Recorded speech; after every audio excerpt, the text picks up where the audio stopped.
ನಮಸ್ಕಾರ. ಎನ್ಆರ್ ಪುರ ಸುದ್ದಿ ಸಮಾಚಾರಕ್ಕೆ ಸ್ವಾಗತ. ಇಂದು ಶನಿವಾರ. ನಾನು ಮಧುರಾ ಮಂಜುನಾಥ್. ಸುದ್ದಿಗಳ ವಿವರ. ಜೆಸಿ ತರಬೇತಿಯಲ್ಲಿ ಹಲವು ವಿಧವಾದ ತರಬೇತಿಗಳಿದ್ದು, ಇಂದು ಕೆಪಿಎಸ್ ಶಾಲೆಯ ವಿದ್ಯಾರ್ಥಿಗಳಿಗೆ ಏಕಕಾಲಕ್ಕೆ 9 ಕೊಠಡಿಯಲ್ಲಿ 9 ಜೆಸಿ ವಲಯ ತರಬೇತಿದಾರರು ವಿವಿಧ ವಿಷಯಗಳ ಬಗ್ಗೆ ತರಬೇತಿ ನೀಡಲಿದ್ದಾರೆ ಎಂದು ಜೆಸಿ ಭಾರತ ಪೂರ್ವ ರಾಷ್ಟ್ರೀಯ ಉಪಾಧ್ಯಕ್ಷ ಜೆಸಿ ಸೆನೆಟರ್ ನವೀನ್ ಲಾಡ್ ಮಿಸ್ಕರ್ ತಿಳಿಸಿದರು.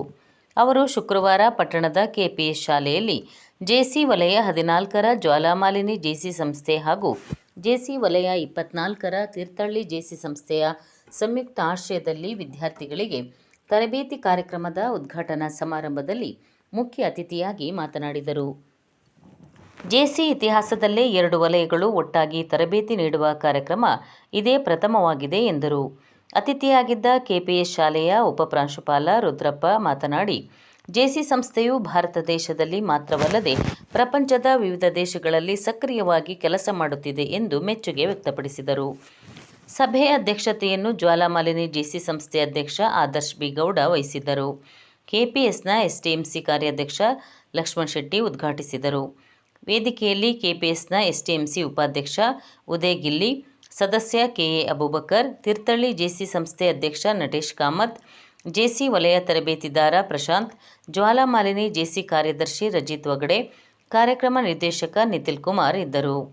ನಂತರ 9 ಕೊಠಡಿಗಳಲ್ಲಿ 8, 9 ಹಾಗೂ 10ನೇ ತರಗತಿಯ ಮಕ್ಕಳಿಗೆ ನಾಯಕತ್ವ, ಭಾಷಣ ಕಲೆ, ಮಾನಸಿಕ ಒತ್ತಡದಿಂದ ಹೊರಬರುವ ಬಗ್ಗೆ, ಸಮಯ ಪ್ರಜ್ಞೆ, ದುಶ್ಚಟಗಳಿಂದ ದೂರ ಇರುವ ಬಗ್ಗೆ ಸೇರಿದಂತೆ ವಿವಿಧ ವಿಷಯಗಳ ಬಗ್ಗೆ ವಲಯ ರಾಷ್ಟ್ರೀಯ ತರಬೇತಿದಾರ ನವೀನ್ ಲಾಡ್ ಮಿಸ್ಕತ್ ಹಾಗೂ ವಲಯ ತರಬೇತಿದಾರರಾದ ಪ್ರಶಾಂತ್, ಜಿ ಗಣೇಶ್, ಶ್ರೀಕಂಠ, ಶ್ವೇತಾ, ಶ್ರೀಧರ್ ಹೆಗ್ಡೆ, ನಂಜುಂಡ, ಸುಶಾಂತ್ ಎಸ್, ನಟೇಶ್ ಕಾಮತ್ ತರಬೇತಿ ನೀಡಿದರು.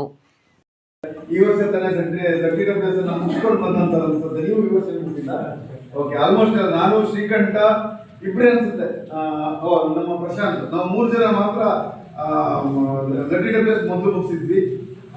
ಈಗ ಇವರೆಲ್ಲ ಮುಗಿಸ್ಕೊಂಡು ಟ್ರೈನಿಂಗ್ ಬಂದಿದ್ದಾರೆ. ತುಂಬಾ ಖುಷಿ ಆಗ್ತದೆ.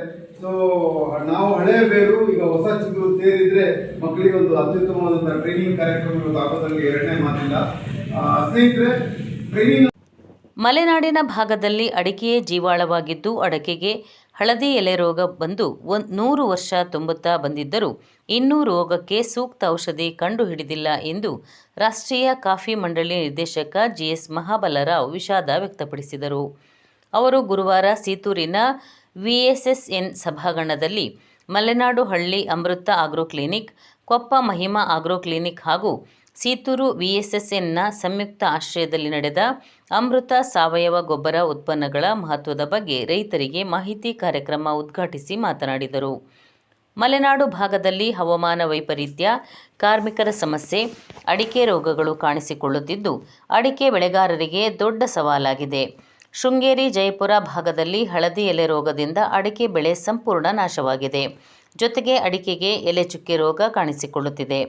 ಅಡಿಕೆ ಹಳದಿ ಎಲೆ ರೋಗಕ್ಕೆ ಔಷಧಿ ಕಂಡುಹಿಡಿಯುವಂತೆ ಮ್ಯಾಮ್ಕೋ, ಕ್ಯಾಂಪ್ಕೋ, ಅಡಿಕೆ ಬೆಳೆಗಾರರ ಸಂಘಟನೆಗಳು ಸಾಕಷ್ಟು ಒತ್ತಡ ತಂದಿದ್ದರೂ ಫಲಿತಾಂಶ ಮಾತ್ರ ಶೂನ್ಯವಾಗಿದೆ.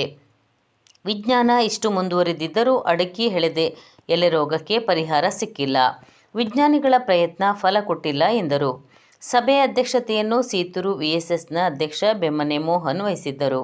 ಚಿತ್ರದುರ್ಗ ಜಿಲ್ಲೆಯ ಮಲೆನಾಡು ಹಳ್ಳಿಯ ಅಮೃತ ಆರ್ಗೋ ಕ್ಲಿನಿಕ್ನ ರೀಜನಲ್ ಡೈರೆಕ್ಟರ್ ಮಂಜುನಾಥ್ ಹಾಗೂ ವಿಜ್ಞಾನಿ ಡಾಕ್ಟರ್ ಪರಮೇಶ್ವರ್ ಅವರು ಅಮೃತ ಸಾವಯವ ಗೊಬ್ಬರ ಉತ್ಪನ್ನಗಳ ಬಗ್ಗೆ ಪ್ರಾತ್ಯಕ್ಷಿತೆಯೊಂದಿಗೆ ರೈತರಿಗೆ ಮಾಹಿತಿ ನೀಡಿದರು.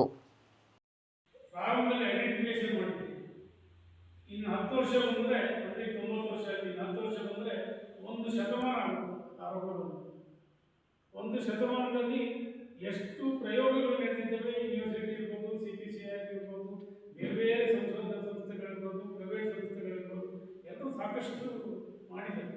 ಯಾವುದೇ ಮಾಡಿದ್ರು ಕೂಡ ಇವತ್ತವರೆಗೆ ಒಂದು ನಿಖರವಾದಂಥ ಇದನ್ನು ಹಾಕಿದರೆ ಈ ರೋಗನ ಗುಣ ಮಾಡ್ಬೋದು. ಬೇಡ ಮತ್ತು ಅಗತ್ಯ ಜೀವಾಣುಗಳನ್ನು ಬಯೋಕಂಟ್ರೋಲ್ ರೇಷಿಯೋ ಆಧಾರದ ಮೇಲೆ ಸಿಂಪಡಿಸಲಾಗುತ್ತದೆ. ನಂತರ ಸಿದ್ಧಗೊಂಡ ಗೊಬ್ಬರವನ್ನು ವ್ಯಾಕ್ಯೂಮ್ ವಿಭಾಗಕ್ಕೆ ರವಾನಿಸಲಾಗುತ್ತದೆ.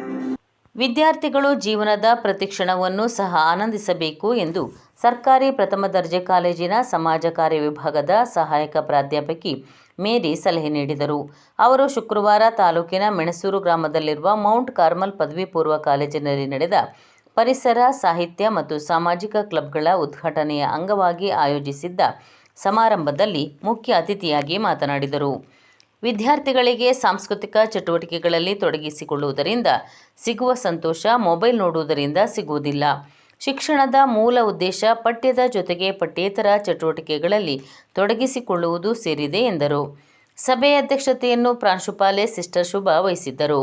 ಸಭೆಯಲ್ಲಿ ಕಾರ್ಮಲ್ ವಿದ್ಯಾಸಂಸ್ಥೆಯ ಸ್ಥಳೀಯ ವ್ಯವಸ್ಥಾಪಕಿ ಸಿಸ್ಟರ್ ಜೋಸಿ, ಉಪನ್ಯಾಸಕರಾದ ಐಎಂ ರಾಜೀವ, ಟಿ ಮಂಜುನಾಥ್, ಸ್ವಪ್ನ ಹೆಗ್ಡೆ, ನಂದಿನಿ ಆಲಂದೂರು, ವಿವಿಧ ವಿದ್ಯಾರ್ಥಿ ಸಂಘಗಳ ಪದಾಧಿಕಾರಿಗಳಾದ ಅನುಷಾ, ಪ್ರಿಜಿನಾ, ಅನುಪಮ, ವಿದ್ಯಾರ್ಥಿಗಳಾದ ಪ್ರಥಮ್, ಆದರ್ಶ, ಕಾವ್ಯಶ್ರೀ, ಲಚಿತಾ ಇದ್ದರು.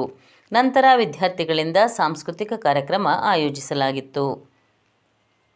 ನರಸಿಂಹರಾಜಪುರ ತಾಲೂಕಿನ ಬಿಎಚ್ ಕೈಮರದಲ್ಲಿ ಜ್ಞಾನ ವಿಕಾಸ ಕೇಂದ್ರದ ಆಶ್ರಯದಲ್ಲಿ ಟೈಲರಿಂಗ್ ತರಬೇತಿ ಉದ್ಘಾಟನಾ ಕಾರ್ಯಕ್ರಮವು ಇತ್ತೀಚೆಗೆ ನಡೆಯಿತು. ಧರ್ಮಸ್ಥಳ ಗ್ರಾಮಾಭಿವೃದ್ಧಿಯ ಕೊಪ್ಪ ಎನ್ಆರ್ಪುರ ತಾಲೂಕಿನ ಯೋಜನಾಧಿಕಾರಿ ರಾಜೇಶ್ ಉದ್ಘಾಟಿಸಿ ಮಾತನಾಡಿ, ಧರ್ಮಸ್ಥಳದ ಮಾತೃಶ್ರೀ ಹೇಮಾವತಿ ಅಮ್ಮನವರ ಜ್ಞಾನ ವಿಕಾಸ ಕೇಂದ್ರದ ಕಾರ್ಯಕ್ರಮದಲ್ಲಿ ಸ್ವ ಉದ್ಯೋಗ ನಡೆಸುವ ಕಾರ್ಯಕ್ರಮವೂ ಸೇರಿದ್ದು, ಅದರಲ್ಲಿ ಟೈಲರಿಂಗ್ ಕ್ಲಾಸ್ ಸೇರಿದೆ.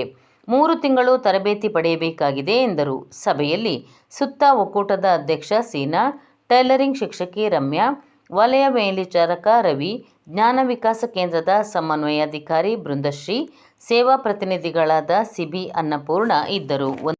ನೀವು ಮನೆಯ ಬಿಡುವಿನ ವೇಳೆಯಲ್ಲಿ ಖಂಡಿತ ಒಂದು ಉದ್ಯೋಗಕ್ಕೆ ಪ್ರೇರಣೆ ಆಗೋ ರೀತಿಯಲ್ಲಿ ಸುಮ್ಮನೆ ಮನೆಯಲ್ಲಿ ಬೆಳಗ್ಗೆಯಿಂದ ಸಾಯಂಕಾಲ ಮನೆಯಲ್ಲಿ ಇರೋದಕ್ಕಿಂತ ಒಂದು ಸಣ್ಣ ಉದ್ಯೋಗ ಇದ್ದರೆ ತುಂಬ ಅನುಕೂಲ.